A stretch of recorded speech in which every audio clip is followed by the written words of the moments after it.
Jill, Kamala, Doug, and I, and members of our administration, are here to send a message to the country and, quite frankly, to the world.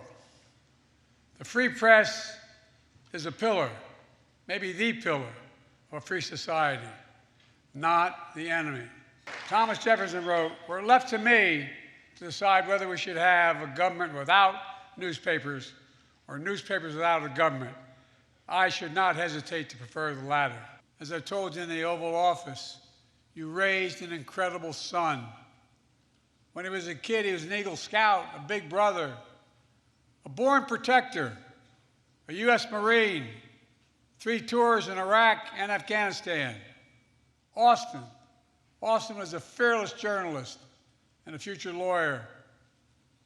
As a consequence of Austin showing the world the cost of war, he's been detained in Syria for nearly 11 years. It's simply wrong, it's outrageous, and we are not ceasing our effort to get him, find him, and bring him home. Tonight, unlike last year, Brittany Griner's here with her wife, Cheryl. Brittany, where are you, kid? Stand up, come on. I love this woman.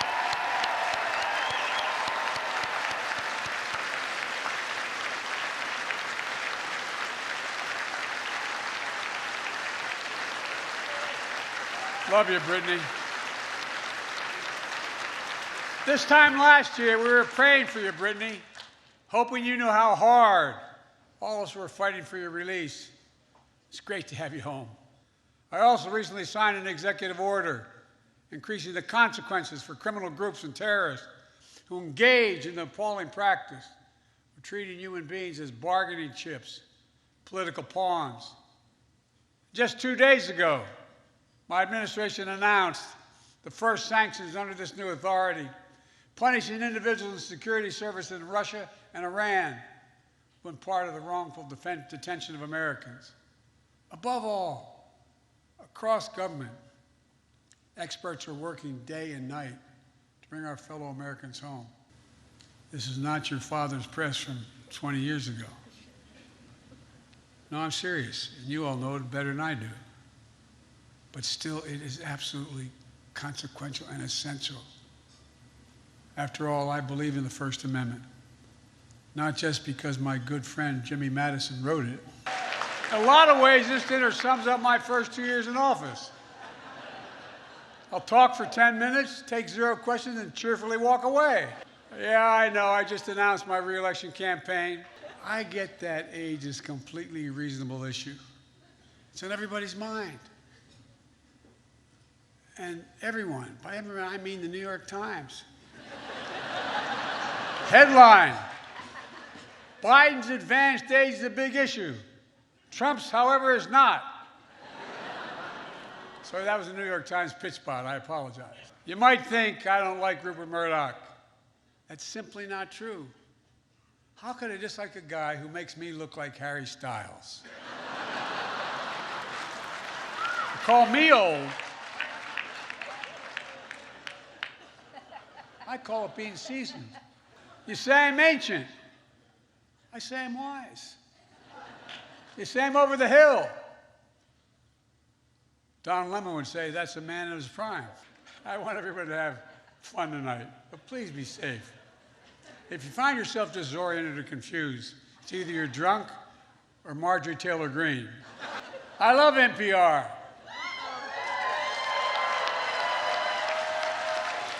Because they whisper into the mic like I do. But not everybody loves NPR. Elon Musk tweeted that it should be defunded. Well, the best way to make NPR go away is for Elon Musk to buy it.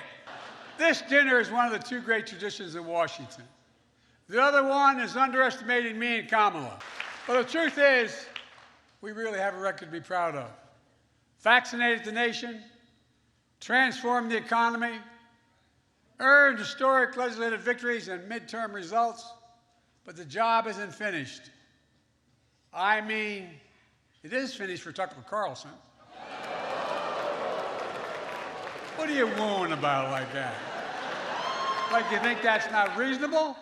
Like I often say, don't compare me to the Almighty, compare me to the alternative. Had Ron DeSantis, I had a lot of Ron DeSantis jokes ready.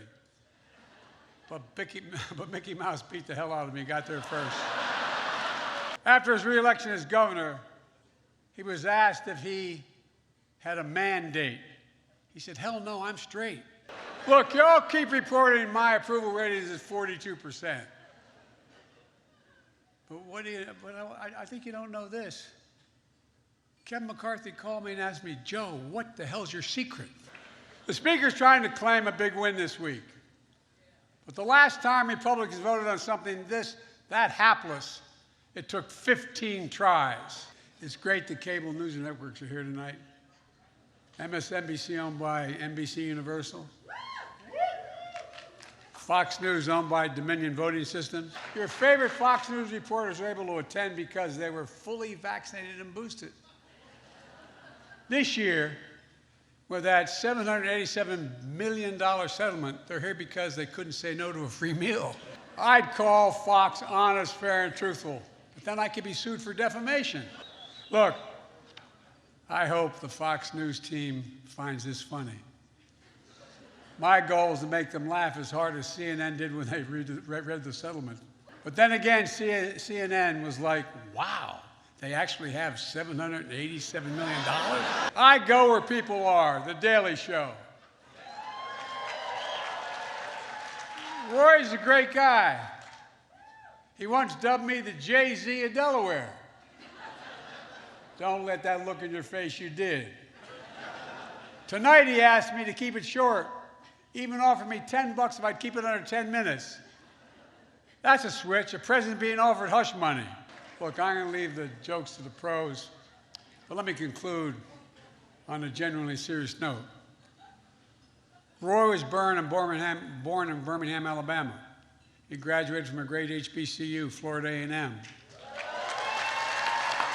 He started in journalism following the footsteps of his father, Roy Wood Sr., who covered the civil rights movement. During Black History Month this year, I hosted the screening of the movie Till.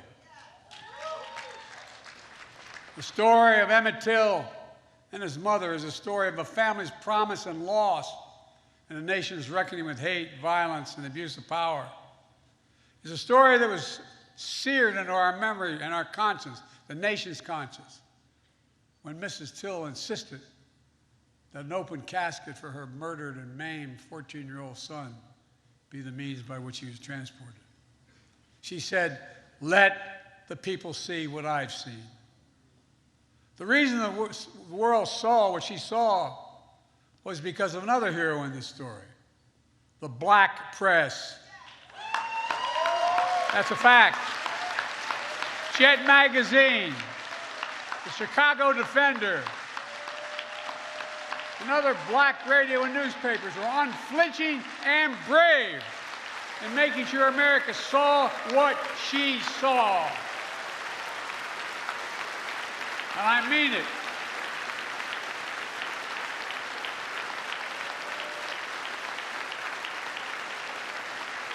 Ida B.